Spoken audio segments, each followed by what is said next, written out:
Now, I did countless open houses when I started in real estate, and it wasn't until I started to shift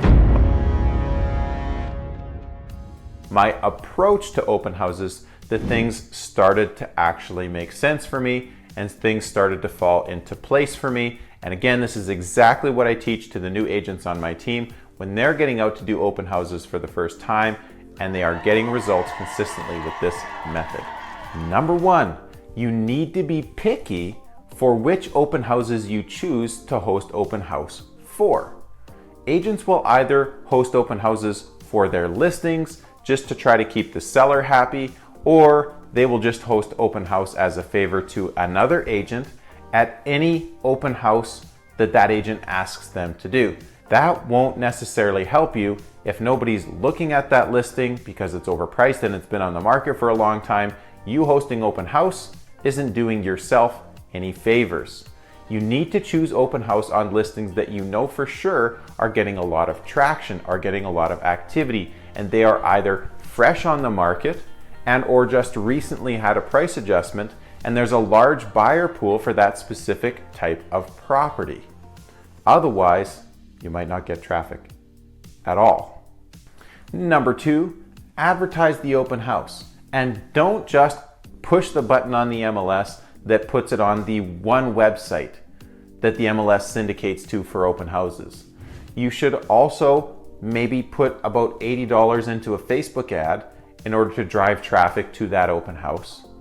And keep in mind, when I started back in 2013, we still used to put advertisements in the local newspaper for about $80, and I can tell you for sure your $80 is going to go a whole heck of a lot farther on a Facebook ad than it would in the newspaper. But on top of that, you should still apply some old school strategies. You should door knock 5 doors on either side of the street and 10 doors across the street from the open house prior to hosting to invite the neighbors to stop by, because they're going to stop by anyways. You're just reminding them that they should stop by because you might be able to meet them and create a connection for potential future business with some of the neighbors for listing and maybe a sale as well.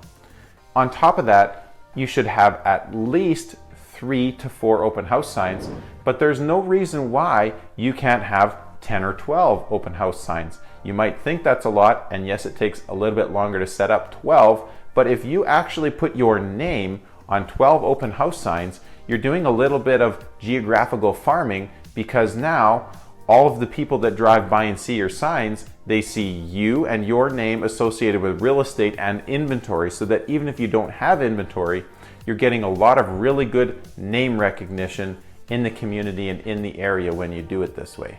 Number 3, remember, you are not selling the open house. You are using the open house as an opportunity to meet potential buyers and sellers in a real estate-based environment so that you have a good first impression and they know that you're there to represent real estate at large. So what I recommend you do is print off, or at least have on your computer or on your iPad, 3 other potential listings in similar price ranges in that area, in that community, and make sure that they are vacant as well, preferably, because when people come to the open house, you might say something like, "So, are you guys open housing today?" And they will say more than likely, "Yes, we're just sort of looking around." And then you can say, "Hey, here's another couple few properties in the neighborhood at a similar price point that if you're open a little bit later this afternoon, I'd be more than happy to take you through a couple of these if you would at all be interested while you're out open housing." And so what you do with that opportunity is you've now set your first appointment with this potential buyer or seller in an independent environment so that you can have a bit of a walk-in, I call it the walk and talk sort of appointment, so that that really is your first buyer consultation appointment.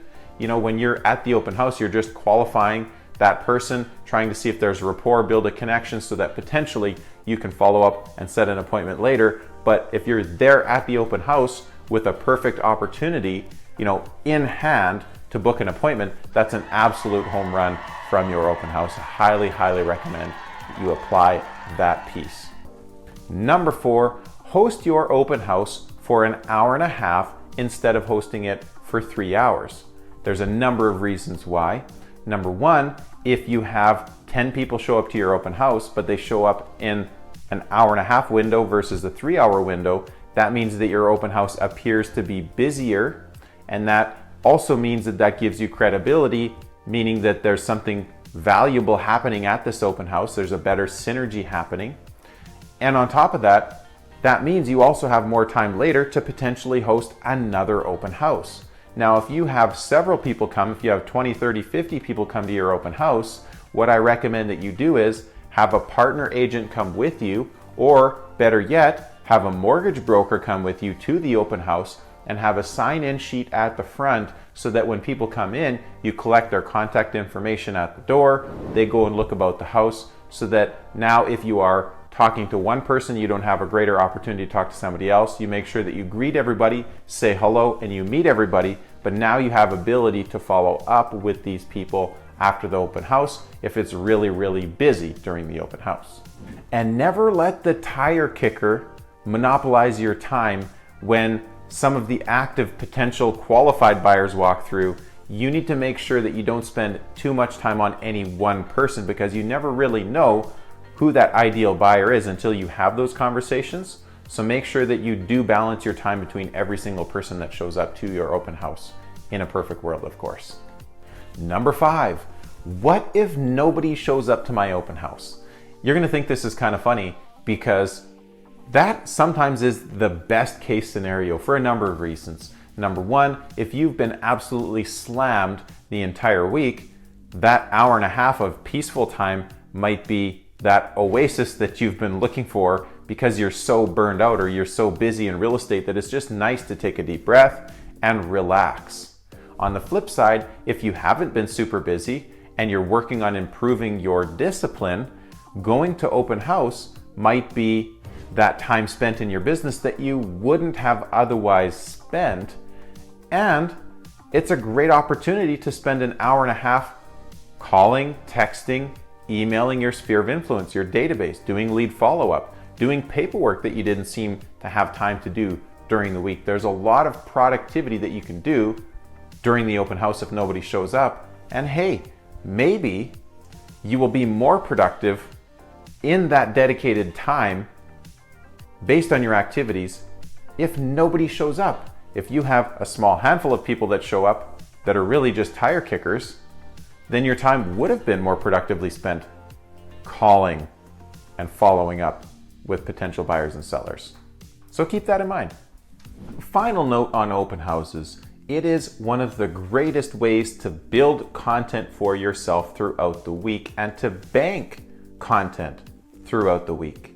So here's what you do. Let's say you have 3 open houses booked for this coming weekend. Well, that gives you 3 really great opportunities to post 3 different times throughout the week leading up to your open house, with you associated with listing product and inventory, so that people start to think of you as a listing agent if maybe the people you're connected with on social media are, of course, considering selling their home. It builds credibility for you.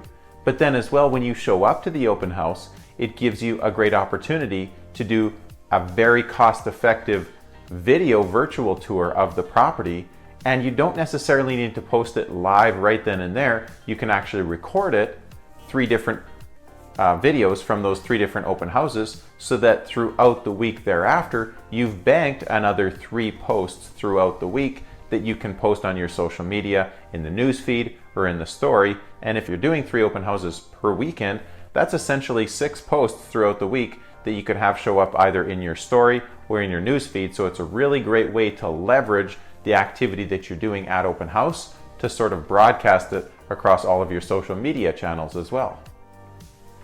So if you are wondering, what do I say to a prospect when they walk through the door? How do I create an environment that's inviting? How do I create an environment that is welcoming? How do I build credibility and rapport and relationship with people that come through so that I can convert those potential prospects into active clients? If that's what you're wondering, I'd be more than happy to help. You can reach out to me at questionsformolinar@gmail.com, and I would be more than happy to help.